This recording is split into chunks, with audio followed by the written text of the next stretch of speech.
Oke, sebelum saya memulai sebuah topik, terlebih dahulu saya akan membahas terkait latar belakang mengapa sesuatu hal ini perlu untuk dibahas. Jadi sebelum saya membahas tentang obsidian dan bagaimana kita dapat membangun otak kedua, saya akan membahas terlebih dahulu terkait dengan mengapa kita perlu mengorganize catatan, mengapa kita perlu taking a notes, dan apa masalah yang mendasari semua ini. Sehingga kita perlu mengorganize catatan kita. Jadi untuk membantu penjelasan saya kali ini, saya akan berikan ilustrasi dengan latar belakang cerita pendek sebelum adanya internet, mungkin di tahun 80-an atau awal 90-an ya. Lalu bayangkan misalnya pada zaman itu Anda bekerja sebagai seorang programmer, apa yang Anda lakukan ketika menemui kesulitan teknis saat mengerjakan suatu program misalnya, atau kalau program Anda itu mengalami error atau bug. Sedangkan pada masa itu belum ada yang namanya internet, terlebih Stack Overflow. Maka jika hal tersebut terjadi, apa yang dilakukan programmer pada masa itu? Tentu biasanya mereka akan merujuk pada dokumentasi, atau kalau tidak mereka akan membalik-balik buku yang membahas topik teknis terkait bab yang menjadi masalah mereka. Jika tidak, mereka akan bertanya kepada senior atau orang yang lebih berpengalaman. Dan semua pendekatan tadi belum tentu mampu menjawab permasalahan teknis yang dia hadapi. Itulah mengapa di era tersebut yang namanya kampus, sekolah, itu benar-benar sebuah privilege ya, karena di situ adalah tempat di mana informasi berkumpul. Namun semuanya berubah dengan lahirnya internet. Mendadak kita dengan mudah mendapatkan informasi di internet. Jangankan isu teknis terkait pemrograman yang sedang kita kerjakan, bahkan isu remeh-temeh terkait video kucing juga tersedia di internet. Tidak lain sekarang kita sudah memasuki apa yang disebut sebagai era banjir informasi atau information overload era. Di mana saking banyaknya informasi yang kita terima, maka menurut sebuah penelitian, setiap orang itu mengonsumsi setidaknya sebuah konten itu setara dengan 174 surat kabar lengkap setiap hari. Saking banyaknya orang yang mengonsumsi informasi, maka sebagian besar dari informasi tersebut itu kita lupakan. Bahkan seandainya informasi tersebut dicatat, informasi yang kita catat tersebut itu berserakan di mana-mana. Menurut penelitian dari International Data Corporation, 26% waktu pekerja itu dihabiskan untuk mengonsolidasikan pengetahuan atau informasi yang tersebar dari berbagai sistem. Jadi dengan kata lain, jika kita bekerja 5 hari dalam seminggu, maka lebih dari 1 hari itu dihabiskan untuk mencari informasi seperti membuka-buka catatan, mencari file, dan apapun yang dibutuhkan itu terkait pekerjaan kita yang seringkali informasi itu tidak ditemukan.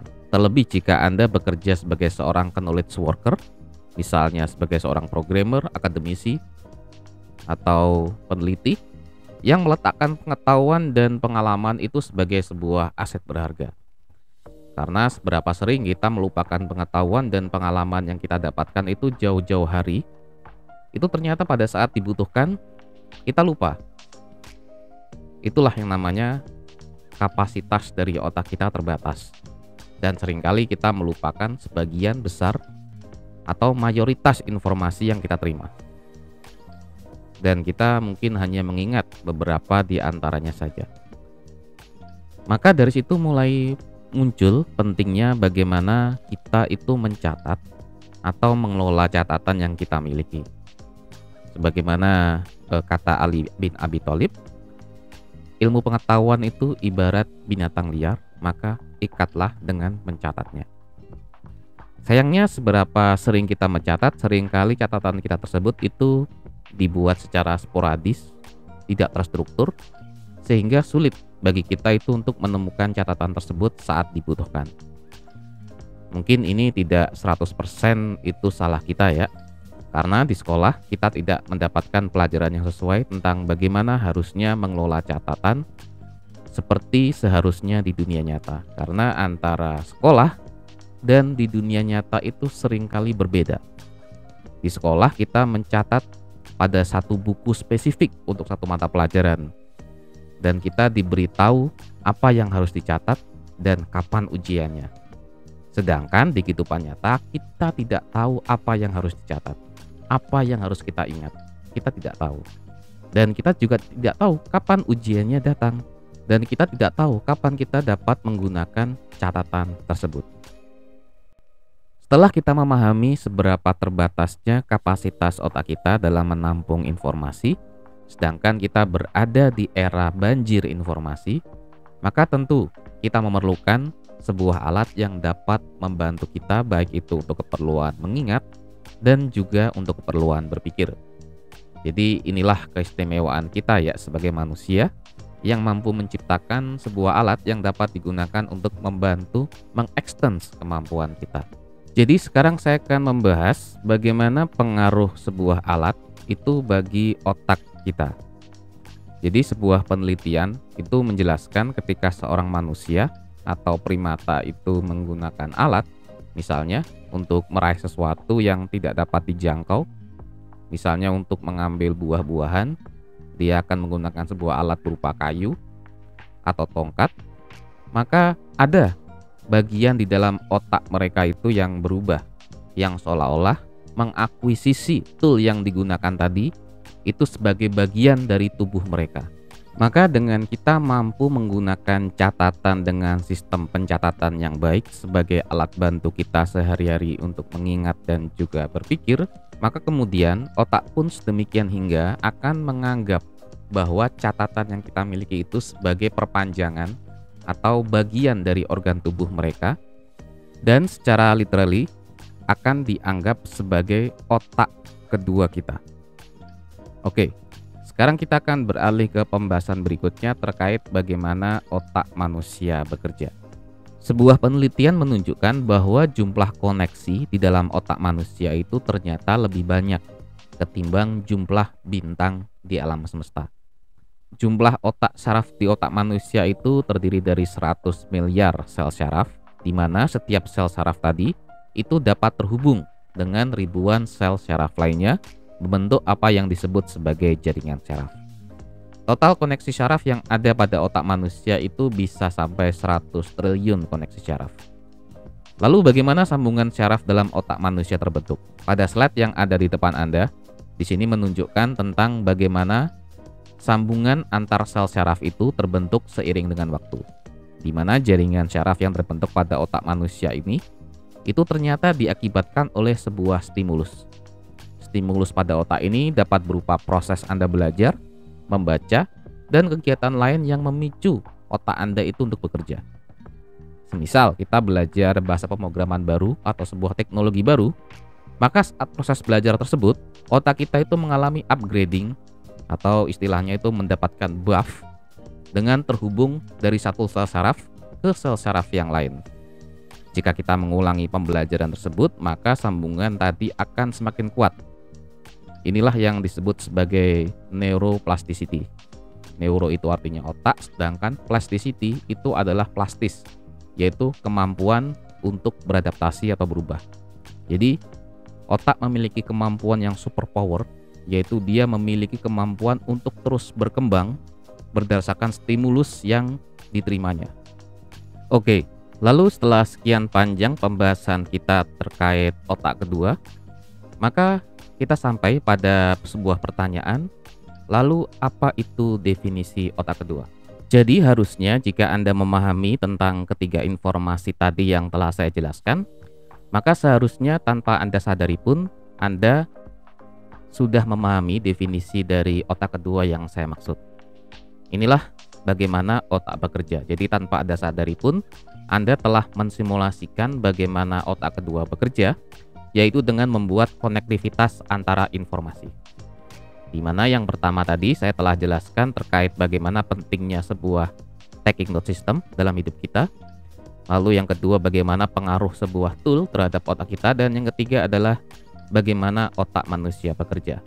Dengan membuat konektivitas antara informasi ini, kita dapat menyimpulkan bahwa otak kedua adalah sebagai sebuah sistem pencatatan yang dapat menjadi alat bantu kita dan dapat meniru bagaimana otak kita bekerja.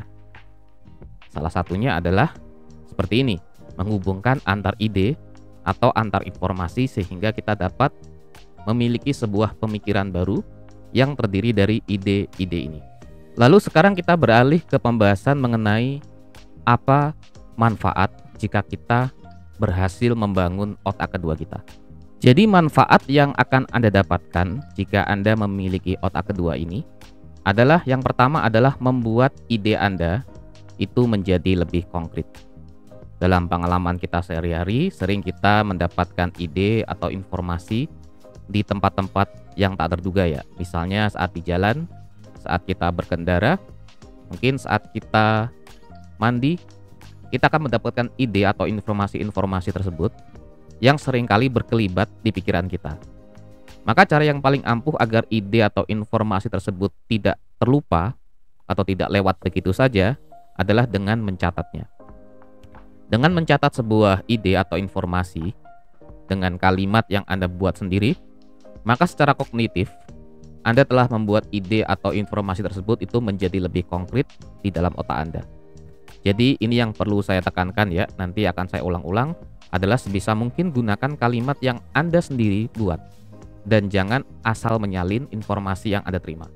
Karena dengan menuliskan kalimat Anda sendiri, maka otak Anda akan dipaksa untuk memproses informasi tersebut terlebih dahulu sehingga di dalam otak Anda itu akan terdapat semacam file yang secara virtual nanti dapat Anda akses. Oke, jadi itu manfaat pertama ya, yaitu membuat ide Anda itu lebih konkret.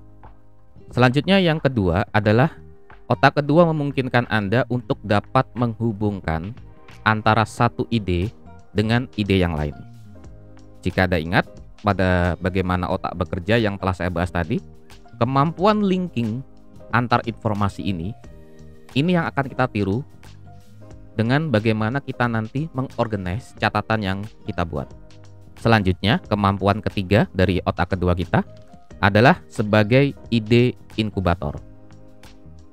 Mungkin saat pertama kita mendapatkan sebuah ide, bisa jadi ide tersebut itu belum matang dan sifatnya masih mentah atau bisa jadi setengah matang. Maka dengan kita merekam ide tersebut, yang pertama keuntungan yang kita peroleh adalah kita dapat mengabadikannya. Dan keuntungan yang kedua, kita dapat menambahkan data pendukung atau kita dapat menyempurnakan ide tersebut jika Anda mendapatkan informasi lain.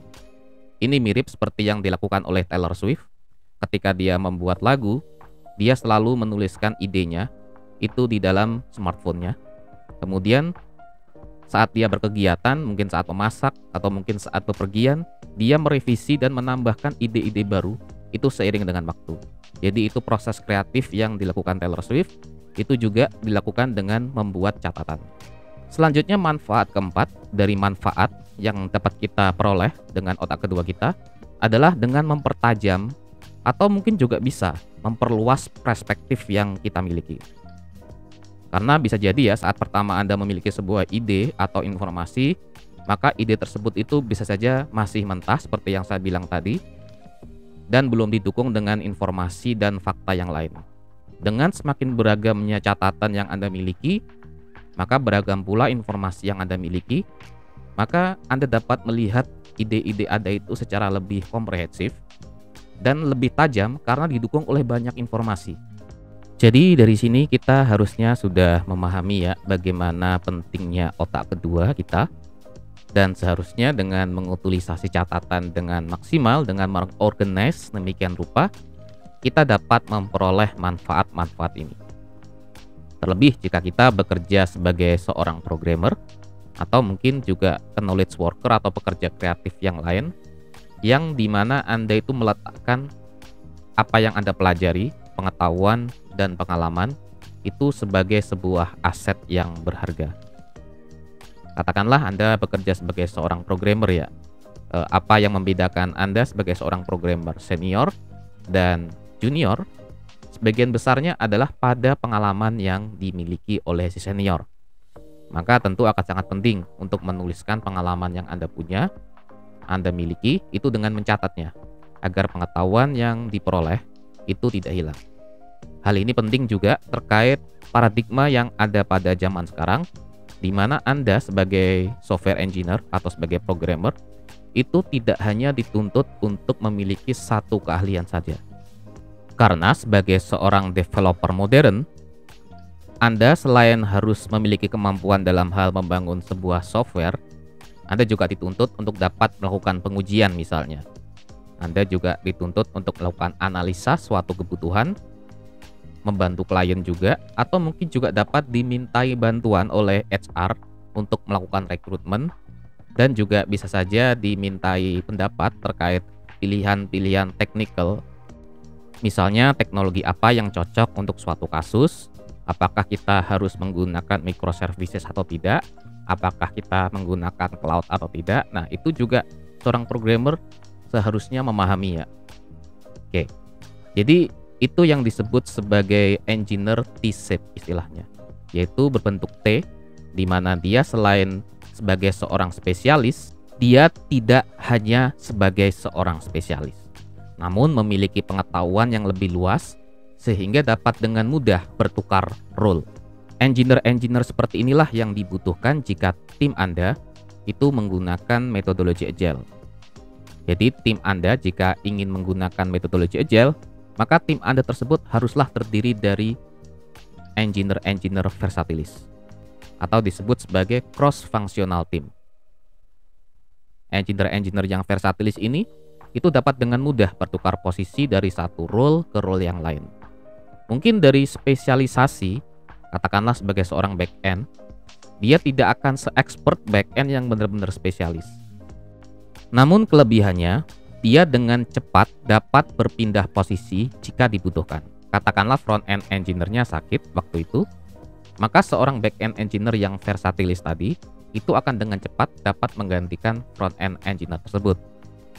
Meskipun secara ekspertasi dia tidak akan melebihi front-end engineer yang asli, tapi setidaknya back-end engineer tadi itu dapat membackup atau menggantikan fungsi dari front-end engineer tadi.